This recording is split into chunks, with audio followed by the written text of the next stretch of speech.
Hello dear friends, this is Nikki मेरा और आप सभी का मेरे चैनल पर स्वागत है।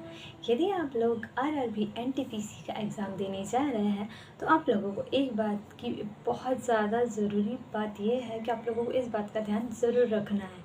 यदि आप लोग आरआरबी एनटीपीसी का एग्ज़ाम देने जा रहे हैं, क्योंकि कल मेरा एग्ज़ाम था और एग्ज़ाम कुछ इजी टू मॉडरेट आया हुआ था। मेरा फर्स्ट शिफ्ट में एग्ज़ाम था और एग्ज़ाम का पैटर्न उतना ज़्यादा डिफ़िकल्ट तो नहीं था, ये भी नहीं कह सकते कि इजी था, लेकिन बहुत अच्छा एग्ज़ाम पूछा गया था। जीके जीएस में करंट अफेयर से रिलेटेड क्वेश्चंस पूछे गए थे और जितना मतलब मैं कहूँगी आप लोगों को कि आप लोग जितना ज़्यादा हो सके परसेंट मिक्सचर एंड एलिगेशन और जो हम लोगों का वो एक और टॉपिक था, उसमें से क्वेश्चंस पूछे गए थे। प्रॉफिट एंड लॉस, उसमें से पूछे गए थे क्वेश्चंस और एक श्रृंखला वाला क्वेश्चन आया था और मिड निकालने के लिए आया हुआ था। मतलब बहुत ही इजी क्वेश्चंस आए थे मेरे इसमें मैथ्स में। और रीजनिंग के भी क्वेश्चंस बहुत अच्छे आए थे। वही हम लोग जो पढ़ते हैं क्या कहना चाहिए उसको, रीजनिंग में से जो टॉपिक आए हुए थे उसमें मिरर इमेज आई थी और एक वाटर इमेज का भी क्वेश्चन पूछा गया था। उसके बाद में जो श्रृंखला वाला एक प्रॉपर एक उसमें अपन लोगों को उसमें ट्रिक लगाकर जो क्वेश्चंस बताने होते हैं कि हाँ यहाँ पर क्या आएगा, यहाँ पे इंटू हुआ है, डिवाइड हुआ है क्या, वो सारी चीज़ें पूछी गई थी। तो क्वेश्चंस उतना ज़्यादा डिफ़िकल्ट नहीं था ओवरऑल। जितना ज़्यादा हम लोग सोच रहे हैं कि ओवर थिंक कर रहे हैं कि पता नहीं शायद क्वेश्चन पेपर कैसा होगा, वो सारी चीज़ें। और मेरे भाई का भी एग्ज़ाम है, फिर मैं भैया के एग्ज़ाम, उनका कैसा एग्ज़ाम था वो भी आप लोगों को बताऊंगी। उनका भी एग्ज़ाम पेपर नहीं है क्योंकि उनका भी एडमिट कार्ड नहीं आया है। जब उनका एडमिट कार्ड आ जाएंगे, क्योंकि 10-15 दिन पहले आता है एडमिट कार्ड, अभी उनका एडमिट कार्ड नहीं आया है। सो मैं आप लोगों को बता रही थी कि हाँ, यदि आप लोग रीजनिंग में और वो जो अल्फ़ाबेट वाला है ना वो भी आया था। मतलब बहुत इजी क्वेश्चंस आए थे ऐसे रीजनिंग में। मुझे लग नहीं रहा था कि इतने इजी क्वेश्चंस वो भी एनटीपीसी में आएंगे। सो बहुत अच्छा क्वेश्चन पेपर आया था और मुझे बहुत खुशी हुई एग्ज़ाम पेपर को देखकर।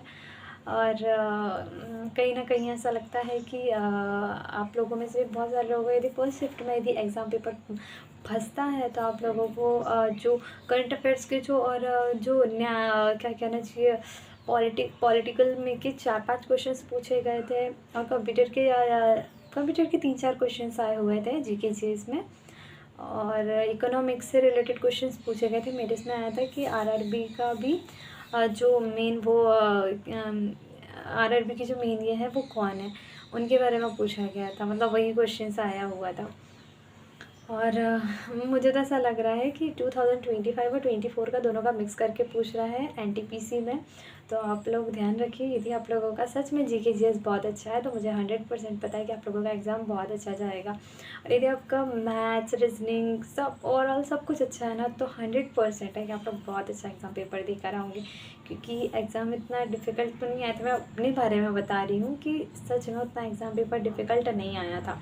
अब जैसे जैसे मतलब जैसे जैसे आगे रेट बढ़ते जाएंगे, आगे होता जाएगा, हो सकता है कि थोड़ा सा डिफ़िकल्ट, थोड़ा सा मॉडरेट किया जाए, थोड़ा सा उसमें कुछ लेकिन वही बात है कि जो मैथमेटिक्स में जो हम लोगों ने जो पढ़ा हुआ है वही सारे क्वेश्चंस को उसके अंदर पूछा जाएगा।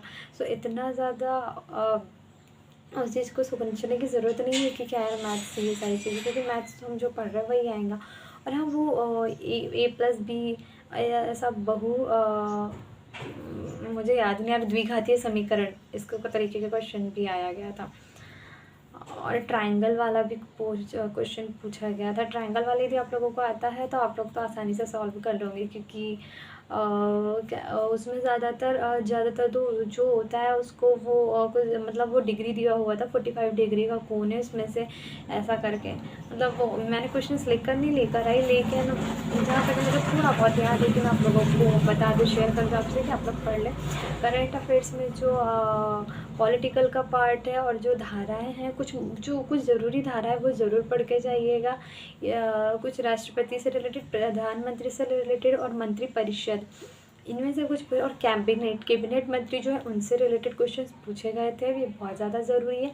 और आप सब लोग भी अच्छे से जो फोर्थ मतलब करंट अफेयर्स का जो 2024 का है, जो कि मेरे पास है वो बुक, यदि हो सके यदि आप लोग का है तो मैं वो उसका जो है फ़ोटोज़ खींच के उनका प्रॉपर PDF बनाकर इस पे अपलोड कर दूँगी वीडियो के ज़रिए, तो आप लोग उसको आसानी से एक बार स्नैपशॉट लेकर ज़रूर जाइएगा। यदि आप लोगों का आज एग्ज़ाम है तो आप लोगों को इसके लिए बेस्ट ऑफ लक। यदि आप लोगों को कोई कुछ क्वेश्चन है, कुछ डाउट है तो मुझसे ज़रूर पूछिएगा। Thank you so much for watching my video. Thank you guys.